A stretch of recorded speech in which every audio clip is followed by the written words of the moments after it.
Hey guys, I'm Chris with Milestone Middle School Digital Shorts, and this week we're talking all about influence. What exactly is influence? Well, it's the ability to have an effect on someone else. It's the ability to affect things like their behavior, their thoughts or choices.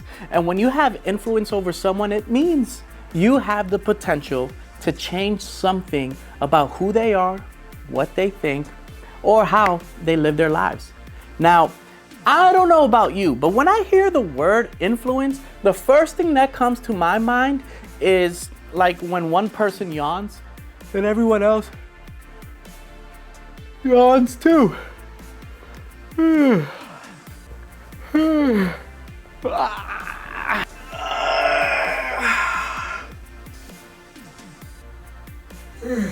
Or when your friends wear their hair a certain way, and so then everyone else has to do it as well.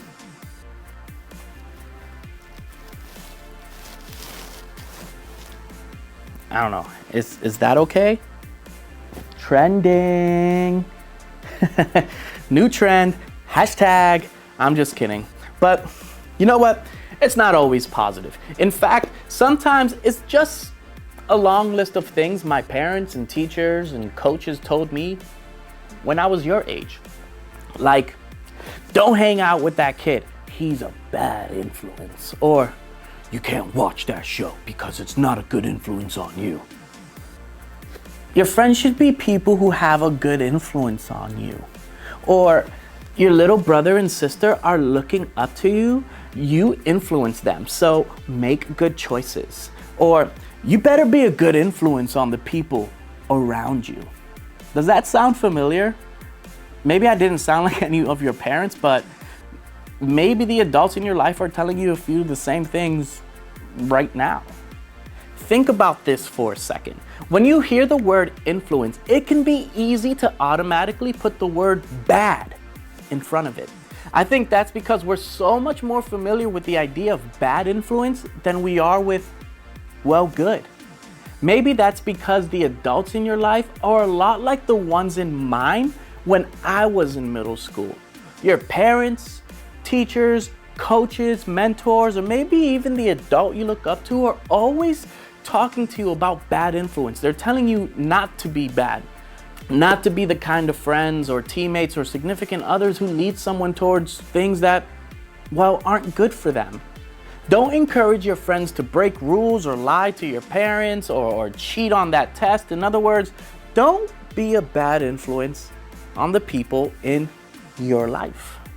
Or they're telling you not to hang out with people who are bad influences on you, people who will lead you towards things that aren't good for you. Avoid that kid who parties too hard, or the girl who gossips all the time, or the kid who got suspended last December because you guys haven't been in school since March. No, don't let the way that they act or the choices that they make influence the way that you act and the choices that you make. Now, here's the deal. The adults in your life aren't saying all of this stuff about bad influences because they are mean or strict or want to kill all the fun in your life. But believe it or not, they're saying it because they love you. They want to protect you from the people or things that might influence your life away from God's best for you. They want to help you become the best version of yourself. And they recognize that the people around you have a lot to do with it. But can we just be honest for a second? Sometimes the thought of being a good influence feels like a lot of responsibility, right? Like all you have to do is the right thing and make all the right choices and have the right answers all the time. And nobody can do that. And just trying sounds really exhausting. And on the other side, the idea of only hanging out with people who influence you in positive ways, well, it doesn't really sound fun either. Maybe they don't go along with what the crowd is doing, or they always follow the rules, or they go against what's popular. And that doesn't always seem like a great time, does it? But when we think about influence in these ways, we're missing the whole picture. It makes it seem like the kind of influence you have is based only on your behaviors and choices. Like if you make good decisions, you have a good influence. But if you make a bad choice, you suddenly become a bad influence. And while our choices and behaviors do have a lot to do with our influence, I think there's a whole lot more to this influence thing than we may realize. There's a cool picture in the Bible of what I think influence is really all about, and I want us to take a look at it together. It is from a book called Acts, which was written about the spread of Christianity and the start of the church after Jesus came and died on earth. The guys who were leading this movement of Christianity weren't the most popular people on the planet. They weren't famous or super cool or known for having the most followers on their early church TikTok accounts. I mean, can you imagine if they had their own dance moves? Like, I don't know, it became a hashtag or a trend or something on TikTok. Like, how interesting would that be? No. They were just a group of people who believed in Jesus, began to follow his teachings, and wanted to share those things with others. These guys were known as apostles, which is just another way to say they were the leaders and teachers spreading the movement of Christianity. And one of these guys, his name was Peter. And he was actually called by Jesus himself to be one of the leaders who would help start his church. Now, here's what's interesting about that. Peter wasn't always the best decision maker. In fact, Peter made a lot of bad choices during his time with Jesus. He had a tendency to be angry, to be cowardly, to be a liar at some times, and still this is one of the guys Jesus chose to help spread his message to the people around him. And here's what I think is cool about that. Jesus knew that Peter's ability to influence others wasn't about his behavior or choices. It was about God working in him. Peter had influence not because of anything he did or didn't do, but because God gave it to him. God gave him the influence he needed to be part of leading and growing the church. All Peter had to do was say yes to it, one step at a time. And that's exactly what he did. Let's look and see what happened because of it. All of the believers devoted themselves to the apostles' teachings and to the fellowship and to the sharing in meals, including the Lord's Supper and to prayer. A deep sense of awe came over them all, and the apostles performed many miraculous signs and wonders. And all the believers met together in one place and shared everything they had. They sold their property and possessions and shared the money with those in need. They worshiped together at the temple court each day, met in homes for the Lord's Supper, and shared their meals with great joy and generosity, all the while praising God and enjoying the goodwill of the people. And each day the Lord added to their fellowship those who were being saved. Today, we know this passage describes the first picture of the Christian church. But back then, I don't know if the guys who were part of it knew that what they were building. Peter and his community were simply using the influence they had. They were influencing the people around them to do what Jesus had called them to do. Love God and love each other. They weren't saying yes to being good influences. Instead, they were saying yes to using their God-given influence for good, one small step at a time. Were they the most popular guys? Probably not. Did they see the results right away? Nope. Did they get the credit they deserved for the good that they were doing? Not always, but still they kept going. They used their influence for good for God. That gave them the motivation to take small steps in the right direction. And those steps impacted and influenced the people around them to do the same. And that's what I want you to see today. Doing big things starts with small steps. Your ability to influence others isn't about whether or not your behavior is always good or bad. It isn't about getting it right all the time. It isn't about saying yes to using what influence you do have, the influence God has given you for good. And the best way to do that is one step at a time.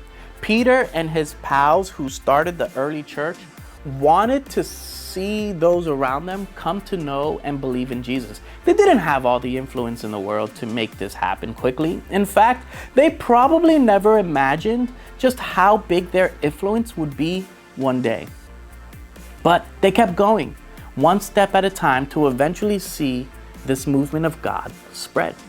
And those small steps, it started a movement that shaped their entire community, but by themselves, they don't sound that influential.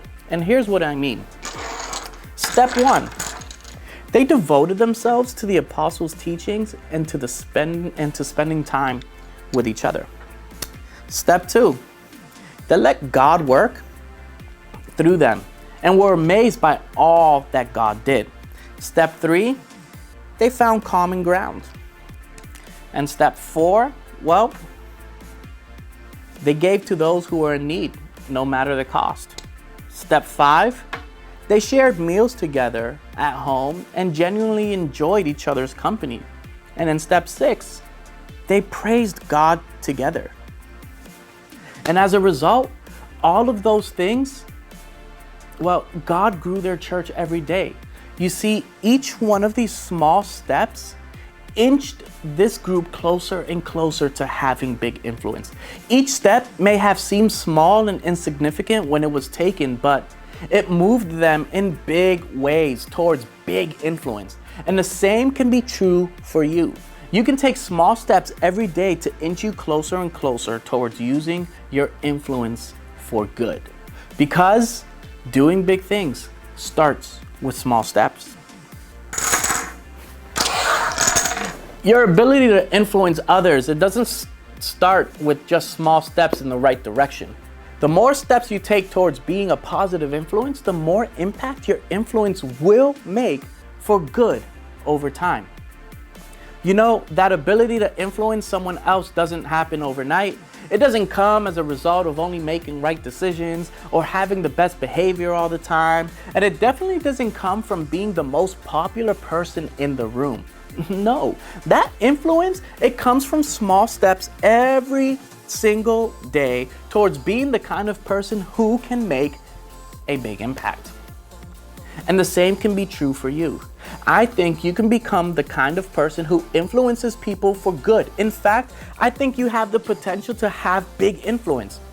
You just have to start taking some small steps to get there. So here's what I want you to try.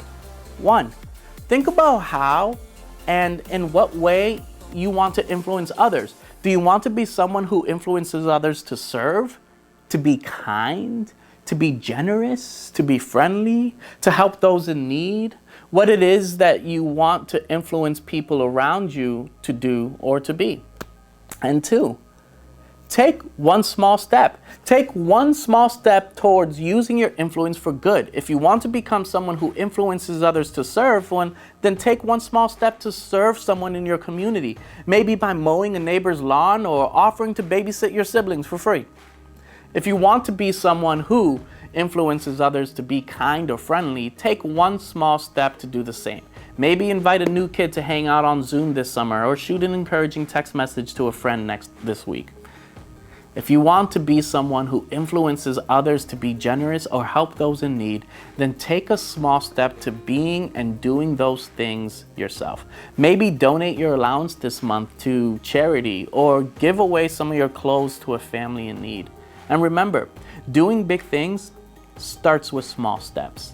Now, maybe you're sitting there thinking, I know you're saying influence isn't about bad choices or behaviors, but I think I've already made too many mistakes to ever have the kind of influence you're talking about. And if that's you, I hope you'll join us next week as we are going to dive deeper into that very conversation. But for today, I tell you that it's never too late to start taking those small steps in the direction of better influence. Maybe even today, a small step you could take is to talk to your parent about that very thing. Because no matter who you are or what your story is, I believe you have the potential to have big influence in a great way. As I wrap up today, I want you to think about this question this week. What's one way I want to influence the people around me? Have a great week. See you next time.